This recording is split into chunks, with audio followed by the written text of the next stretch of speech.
अस्सलामुअलैकुम, कैसे हैं आप सब? Welcome back to my new vlog. जितने भी दिन हम मदीना में रहे ना, माशाल्लाह माशाल्लाह ज़ोहा को इतनी ज़्यादा कैंडीज़ और चॉकलेट्स मिलती थी और आज तो ये बहुत ही प्यारी सी एक लेडी हमारे पास आई और इन्होंने ना ज़ोहा को स्कार्फ गिफ्ट किया। खूबसूरत। और यहाँ पर ना ज़ोहा को इतने सारे गिफ्ट्स मिलते थे कि जितने भी दिन हम मदीना में रहे ना, तो हमने एक भी कैंडी या चॉकलेट ना खुद से ज़ोहा के लिए नहीं खरीदी। और यहाँ आकर ना हमें चटपटे खानों की इतनी ज़्यादा क्रेविंग्स हो रही थी कि हम ना डिफरेंट डिफरेंट हैक्स ट्राई कर रहे थे, कुछ चटपटा खाने को बस हमें मिल जाए। और आज के दिन ना ज़ोहा के साथ साथ बड़े बच्चों को और इवन के हम लोगों को भी ना काफ़ी सारे गिफ्ट्स मिले थे। और हमने ना मदीना पहुंचने से पहले ही नुसुक ऐप डाउनलोड कर ली थी और हमने उससे काफ़ी बार अप्लाई किया था रियाजुल जन्ना में जाने के लिए, लेकिन उसमें ना कोई भी स्लॉट अवेलेबल नहीं आ रही थी। उसके बाद हम जितने भी दिन मदीना में रहे, हम मुस्तकिल उस ऐप से अप्लाई करते रहे, लेकिन वो ऐप मुस्तकिल बिजी जा रही थी और हमारा रियाजुल जन्ना जाने का नहीं हो सका। और जब भी हम किसी दूसरे मुल्क में जाते हैं ना, तो मुझे यही लगता है कि सबसे डिफिकल्ट टास्क यही होता है कि अपनी पसंद का खाना एक्सप्लोर करना। और यहाँ ना मदीना में गेट नंबर 333 के ऑपोजिट ना ये एक एशियन फूड स्ट्रीट बनी हुई है, जिसमें आपको ना डिफरेंट डिफरेंट एशियन कंट्रीज के खाने मिल रहे थे। फिर हमने ना पूरी इस लाइन को चेक किया और यहाँ डिफरेंट एशियन कंट्रीज़ के खाने मिल रहे थे, इवन के इंडिया का खाना भी यहाँ पर मिल रहा था, लेकिन अनफॉर्चुनेटली पाकिस्तान का नाम ना इस लाइन में मौजूद नहीं था। लेकिन इसी लाइन के ऑपोजिट जब हमने देखा ना, तो एक पाकिस्तानी रेस्टोरेंट ना अलग से यहाँ पर बना हुआ था। और इस फूड स्ट्रीट के साथ ही ना बाहर एक बड़ा ज़बरदस्त सा सिटिंग एरिया बनाया हुआ है, जहाँ वुडन टेबल्स और चेयर्स लगी हुई हैं। और हमने पाकिस्तानी रेस्टोरेंट से खाना ऑर्डर किया था और वहाँ अंदर डाइनिंग मौजूद थी, लेकिन हमने कहा नहीं, हम तो बाहर वाले सिटिंग एरिया में ही बैठेंगे। और यहाँ से ना हमने बिरयानी, चने की दाल और कीमा मंगवाया था और इन्होंने ना दाल के साथ बड़ा मज़े का अचार भी दिया हुआ था और इनका टेस्ट ना बिल्कुल पाकिस्तान जैसा था। और बहन के बेटे को ना 1-2 दिन से बहुत ज़्यादा बुखार हो रहा था और आज ना उसको गले में दर्द होना भी शुरू हो गया था।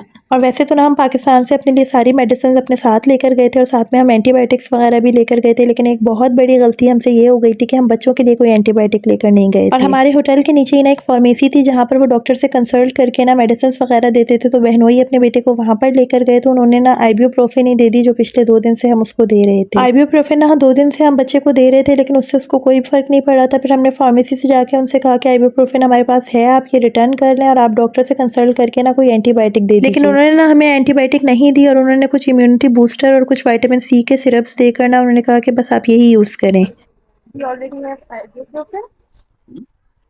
No, no, just.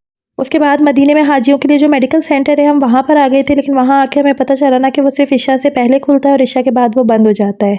हम बच्चे को सारी मेडिसिन देते रहे, लेकिन उसको कोई भी फ़र्क नहीं पड़ा था और उसकी इतनी ज़्यादा तबीयत ख़राब हो रही थी, फिर हमें हॉस्पिटल आना पड़ा। पूछते पूछते ना हम उसको हरम हॉस्पिटल लेकर आ गए थे, लेकिन यहाँ आने के बाद हमें पता चला ना कि यहाँ पर बच्चों का ट्रीटमेंट नहीं किया जाता, ये अडल्ट के लिए हॉस्पिटल है, तो उन्होंने कोई भी उसको ट्रीटमेंट नहीं दी और कहा कि आप उसको बच्चों के हॉस्पिटल ले जाएँ। और यहाँ जाके जो हमें सबसे ज़्यादा प्रॉब्लम हुआ ना, वो कम्युनिकेशन का हुआ। मतलब कि हॉस्पिटल में जितने भी लोग मौजूद थे ना, उनको इवन कि इंग्लिश भी नहीं आती थी और ना उनको उर्दू आती थी, तो ना वो हमारी ज़ुबान समझ पा रहे थे, ना हम उनकी ज़ुबान समझ पा रहे थे। उसके बाद वहाँ के स्टाफ में से ना एक बंदा आया, वो थोड़ी बहुत उर्दू जानता था, तो उसने हमसे कहा कि बच्चों के लिए ना किंग फहद हॉस्पिटल है, आप बच्चे को लेकर वहाँ चली जाएं। फिर बच्चे को लेकर ना हम किंग फहद हॉस्पिटल आ गए थे और यहाँ आके ना हमें एक नया ड्रामा पता चला कि ये हॉस्पिटल जो था, ये 15 साल से बड़े बच्चों के लिए था और 15 साल से छोटे जो बच्चे हैं ना, यहाँ उनका ट्रीटमेंट नहीं किया जाता। उसके बाद बड़ी मुश्किल से हमने इधर उधर से पता किया और फिर हमें पता चला कि 15 साल से जो कम उम्र बच्चे हैं ना, उनके लिए यहाँ पर मदीना में अहद हॉस्पिटल है। बस फिर हम बच्चे को लेकर ना अहद हॉस्पिटल आ गए थे और यहाँ पर ना हाजियों के लिए जो ट्रीटमेंट है वो फ्री ऑफ कॉस्ट है और ये गवर्नमेंट हॉस्पिटल है।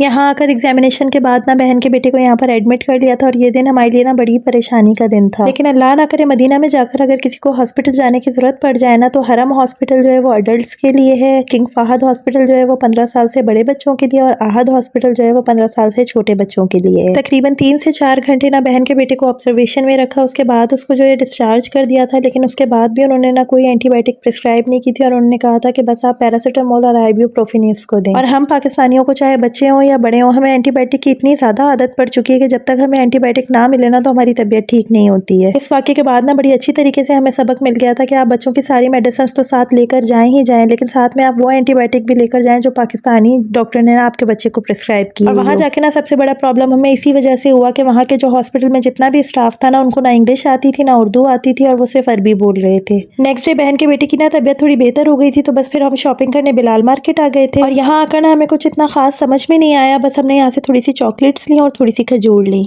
उसके बाद ना हमने यहाँ का कैन वाला नारियल पानी ट्राई किया, जो हम दोनों लेडीज़ को तो बहुत पसंद आया, लेकिन इन दोनों जेंट्स को ना बिल्कुल भी पसंद नहीं आया। और रात के खाने का टाइम हो गया था और हमने आज सोचा था ना कि आज हम कोई भी पाकिस्तानी खाना नहीं खाएंगे और आज ना हम यहाँ की कोई स्पेशल डिश ट्राई करेंगे। और आज भी ना हम गेट नंबर 333 वाली फूड स्ट्रीट पर आ गए थे क्योंकि ना हमें इनका सिटिंग एरिया बहुत अच्छा लगा था। और अगर आप लोग मेरी ये वीडियो यूट्यूब पर देख रहे हैं तो काइंडली मेरे चैनल को सब्सक्राइब कर दीजिए और साथ में बेल आइकन को भी प्रेस कर दीजिए ताकि जो भी मैं न्यू वीडियो अपलोड करूँ उसका नोटिफिकेशन आप लोगों को मिल सके। और अगर ये वीडियो आप लोग मेरी टिकटॉक पर देख रहे हैं तो वीडियो को लाइक भी कर दीजिए और मुझे फॉलो भी कर दीजिए और साथ में मेरे यूट्यूब चैनल को भी सब्सक्राइब कर दीजिए। और आज ना हमने कब्सा ऑर्डर किया था जो एक अरेबिक डिश है और ये मंदी की तरह ही है।